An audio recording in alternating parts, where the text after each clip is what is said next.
we had a really, really tough Thanksgiving where there was no money and no food, and my mom was screaming at father about how he couldn't even take care of his own family, and it was horrible. And I have a younger brother and younger sister. I'm the oldest. So I was trying to keep them from hearing this conversation, and then a miracle happened. Bang on the door.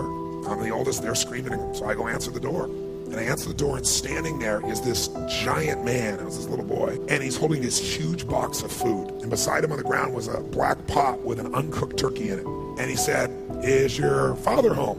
And I said, "Just one moment." I was like unbelievably euphoric. I thought, this is a gift from God. This is going to change it all. This is going to make my mom and dad happy. It's going to be unbelievable. So I go, and my father is screaming at my mother through a closed door to the bedroom door. And I said, Dad, there's a guy at the door. And he goes, "Cool, you answer the door." I said, "I did. He's got to see you." So I kind of teased. I said, "Dad, you got to come." So he said, "Fine." He made one last yell at her, and he walks to the door. And I'm waiting there, just can't wait to see his face. And my dad opens the door, and this man's standing there with this big box of food. And my father did not get happy. He looked at this man, and he raised his voice to him, and he said, "Look, we don't take charity." And then he took the door to slam it in the man's face. But the man was a good-sized man. He put his foot there and smacked his foot and bounced back over. He said, Sir. He said, "Please take this." And my father said, "We don't take charity." He went to slam it again. And this time the guy put his shoulder against it so he couldn't do it. And then my father's staring at him. It's like these two males starting to get in this intense mode. And one's just trying to give a gift, and I'm freaking. And then the guy said something that I'll never forget. And in moments I wish he hadn't said. But he found a way to force my father. He's holding this thing, and he looked at me, and then he looked at my dad, and he said, "Don't make your family suffer because of your ego." Now my dad's level of energy increased, but he was also trapped. So he took the food, slammed it on our table, and slammed the door in the man's face and never even thanked him. And I didn't know what to do. Part of me wanted to cry. Part of me was crushed. And I watched my father storm off and went on back to scream at my mother. And I remember that day just thinking, I don't understand. You gotta realize you can't lose anything. You can transform things, but you can't lose anything. Now you can try and pretend you've lost something. You can be upset with somebody and they go, "Oh my God, I've lost their love," or "They've lost mine," or "I've lost respect." How do you lose respect? You can't lose something that's already inside of you. Love is not something you have to go looking for when it's where you come from. My mom was 5'1", I'm 6'7", to give you an idea how she gave birth to me is mind-boggling.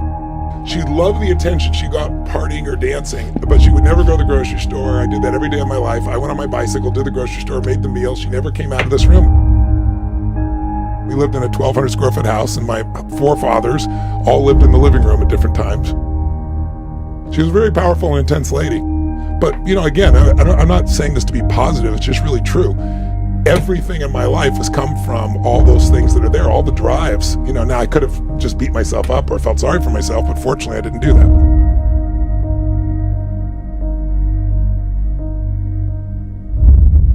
I remember sitting there in my 400 square foot bachelor apartment in Venice, California,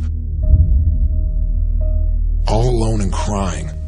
I remember feeling like my life didn't even matter, as if the events of the world were controlling me. I also remember the moment my life changed, the moment I finally said, "I've had it. I know I'm much more than I'm demonstrating, mentally, emotionally, physically. I'm more than what my life is showing right now." I made a decision in that moment which was to alter my life forever. I decided to change virtually every aspect of my life. I decided I would never again settle for less than I could be.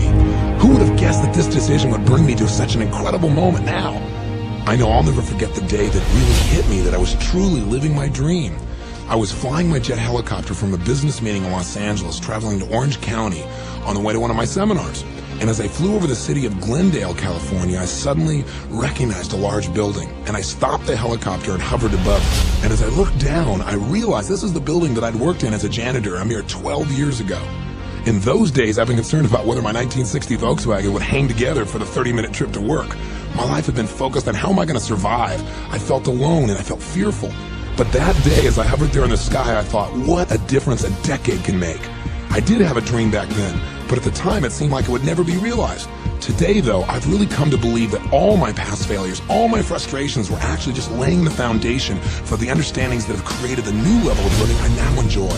Finally, we reached Irvine, California, and as I began to look below, I was a little disturbed when I saw that the off-ramp to my seminar was jammed with bumper-to-bumper traffic for more than a mile. I thought to myself, boy, I hope whatever else is going on tonight gets started soon so that the people coming to my seminar can arrive on time. But as I started to descend down to the helipad, I began to see a brand new picture. Thousands of people being held back by security just where I was about to land. Suddenly, I began to grasp the reality. The traffic jam had been caused by people coming to my event. When I walked into the arena from the landing pad, I was surrounded by hundreds of people who wanted to give me a hug or tell me how my work had positively impacted their lives. And as I looked out on the audience, I saw 5,000 smiling, cheering, loving faces. And in that moment, I realized I am living my dream.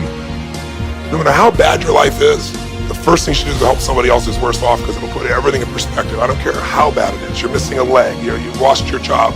The way out of that, strengthen your mind, read, feed your mind, but go help somebody else.